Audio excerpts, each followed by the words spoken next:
Hello, you're watching Shalom World News. I'm Donna Villa coming to you from Chicago, Illinois. Here are the latest headlines from around the world.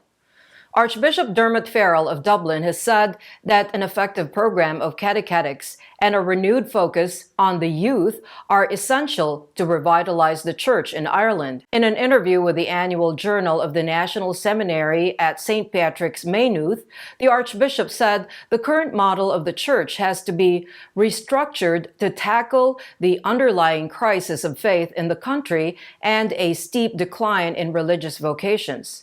He also acknowledged that sexual abuse scandals have marred the credibility of the church, adding that there has to be an effective program of catechetics for the young people. When young men and women volunteer to take care of the sick or the elderly, the Lord starts to speak to them. The prelate also wants bishops and priests to foster a, quote, participatory institutional model of church with a leadership of service, end quote.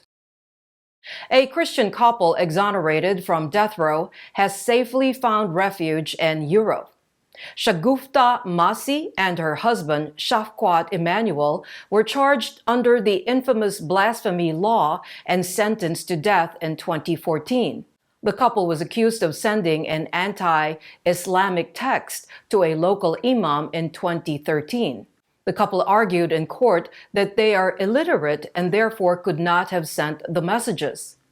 Shagufta also said her phone had been missing at the time of the incident and it could have been used by someone else to send the blasphemous text. After 8 years on death row, the couple was finally acquitted in June, following which they received death threats. For security reasons, the country of refuge has not been disclosed. A Christian ministry working for the welfare of persecuted Christians has warned that Christians in Muslim-majority Pakistan have become more vulnerable with the Taliban assuming control of neighboring Afghanistan. Paul Robinson, the CEO of Release International, has said that attacks on Christians could escalate in the region as the surge of the Taliban has emboldened extremists. Officials of the church in Pakistan have also expressed deep concern over the Taliban recapturing the Afghan capital. Chameleon priest Father Mustak Anjum said there will be an increase in the level of intolerance towards Christians, adding that extremists will try to impose their brand of Islam in the country. Father Bani Mandas, the former executive secretary of the Episcopal Conference's Commission for Justice and Peace, said many people in Pakistan are under the misconception that attacking Christians is tantamount to striking the USA. As the Southern African nation of Eswatini battles an upsurge of the pandemic, the Holy Father has donated 2 portable ventilators, pulse monitors, and 10 boxes each of surgical masks and N95 masks. The medical equipment and accessories were donated to the Good Shepherd Catholic Hospital in Zetegi. Bishop Jose Luis Ponce de Leon of Manzini, which is the only diocese in the landlocked nation, thanked the Holy Father for his munificence and continuous prayers. For more than 2 months, the country has been witnessing unprecedented pro-democracy protest against King Mswati III.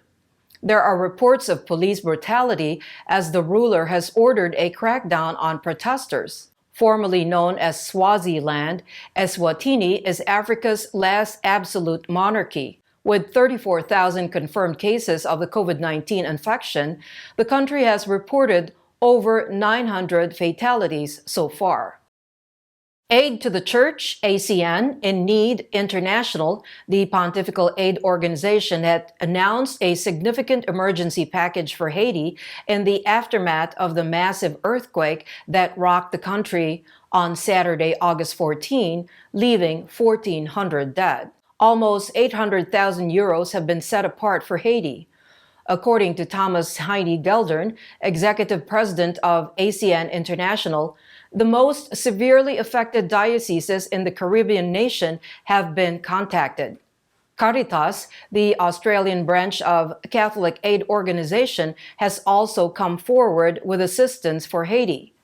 The organization is providing food, water, housing, sanitary supplies, and first aid. Staff and local partners from the Caritas network are in Haiti assessing the situation, distributing aid. Meanwhile, the situation is deteriorated as torrential rain lashed the country, causing hospitals to be overcrowded. There are also reports of shortage of medical equipment, including neonatal units. As the Church celebrates the year of St. Joseph and Amoris Laetitia Family Year, the Filipino bishops have decided to honor all fathers working abroad and in the country by hosting a webinar on August 24th.